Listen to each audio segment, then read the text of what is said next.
Եթե մենք վերցնենք միջազգային պատմությունը, եթե մենք վերցնենք մեր երկրի պատմությունը, խոսքս վերջին շրջանի, այսինքն 88-ի շարժման մասին էր, այստեղ իրականում չկար առաջնորդ, կար քաղաքացիական շարժում, չկար կուսակցական մոտեցում, առաջնորդի մոտեցում, կար քաղաքացիների ընդվզում, հստակ, որ մենք այլևս այս ռեժիմից ենք երջանկվել։ Ինչ է նշանակում պետք է լինի պարտադիր առաջնորդ, բացարձակապես պետք է լինի համակարգված գործողություններ։ Իհարկե պետք է լինի համակարգող կամ համակարգողների խումբ, բայց առաջնորդ, այսինքն մի մարդ, որը շարժվում է առաջից եւ հետևից հոտը գնում է իր հետևից, սա կարծում եմ ելք չի։ Մենք ոչխարի հոտ չենք, որպեսզի ոչխարի հոտերը ունեն մի առաջնորդող ոչխար, որին առաջնորդում է հովիվը ու ուր ուզում է քշում է։ Ով կարող է երաշխավորի, որ առաջնորդը սխալ չի անում։ Անգամ ամենագիտակից, ամենաբարոյական մարդը ուղուց չի շեղել։ Հիմա Ռաֆայելյանը առաջնորդ է։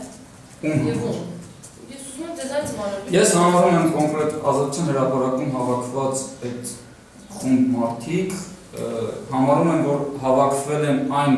մթնոլորտում, որ հավաքվել է Ռաֆի Հովհաննիսյանի շուրջ։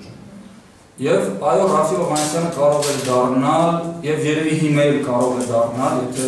ավելի փոխի ստրատեգիան, կարող է դառնալ հեղափոխության այդպես չակերտավոր առաջնորդ, բայց ոչ մի մարդ, առաջնորդ ոչ այն իմաստով, որ ինքը առաջից գնում է, մյուսները բոլորը կուրորեն իրեն հետևում են։ Ստրատեգիա փոխելը նկատվում է հստակ ծրագիր է դա։ Սա իմ սուբյեկտիվ կարծիքն է, իհարկե, ես կարծում եմ, որ եթե դու եկել ես կամ մի խումբ մարդիկ եկել են հստակ պետական քրեոլիգարխիկ համակարգի դեմ պայքարելու, դու պետք է ունենաս նույն ձևի հստակ ծրագիր, թե դու ոնց ես պայքարելու։